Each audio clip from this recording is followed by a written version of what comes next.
Hello बच्चों, ये प्रश्न को देखते हैं। तो प्रश्न में दे रखा है, कौन सी विधि व्यापारिक स्तर पर कार्बन मोनोऑक्साइड को बनाने की विधि नहीं है।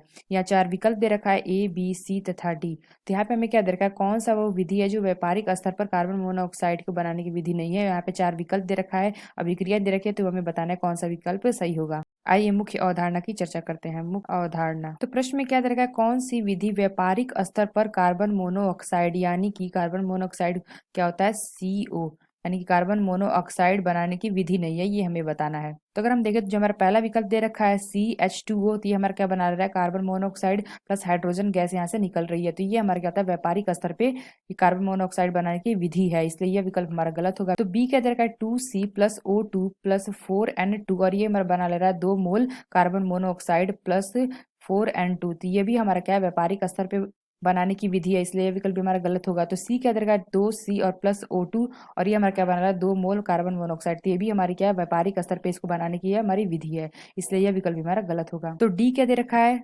HCOOH यानी कि फॉर्मिक अम्ल, और ये हमारा क्या बना रहा है, H2O+CO यानी कि कार्बन मोनोऑक्साइड। तो जो हमारा फॉर्मिक अम्ल होता है यानी कि HCOOH, तो इसकी अगर हम अभिक्रिया कराते हैं यानी कि सांद्र H2SO4, तो ये हमारा क्या बना लेता है, या जल यानी कि H2O+CO यानी कि कार्बन मोनोऑक्साइड। तो यह जो हमारी विधि होती है, यह व्यापारिक स्तर पे इससे कार्बन मोनोऑक्साइड यह हम नहीं बना सकते हैं। ये हमारा क्या होता है, ये छोटे पैमाने पे कार्बन मोनोऑक्साइड प्राप्त करने की विधि है। तो ये जो हमारा विकल्प होगा यानी कि डी विकल्प होगा, यह विकल्प हमारा सही होगा, क्योंकि जो हमारा फॉर्मिक अम्ल से अगर हम बनाते हैं कार्बन मोनोऑक्साइड, तो यह जो हमारी क्रिया होती है, ये हमारे इस छोटे पैमाने पे कार्बन मोनोऑक्साइड बनाने की विधि है, ना कि व्यापारिक स्तर पे। तो अगर हम देखें तो इसमें क्या होता है, ऊर्जा भी ज्यादा लगती है, इसको बनाने में ऊर्जा भी ज्यादा लगती है, और उसका रिएक्शन भी जो होता है, ये भी हमारा क्या होता है, स्लो होता है। और इसमें अगर हम देखें तो इसमें हाई कॉस्ट लगता है, यानी कि इसमें खर्च भी ज्यादा लगता है इसको बनाने में। यानी जो हमारा डी विकल्प है, यह विकल्प हमारा सही होगा। व्यापारिक स्तर पे फॉर्मिक अम्ल से कार्बन मोनोऑक्साइड नहीं बना सकते हैं, ये हमारा क्या होता है, छोटे पैमाने पे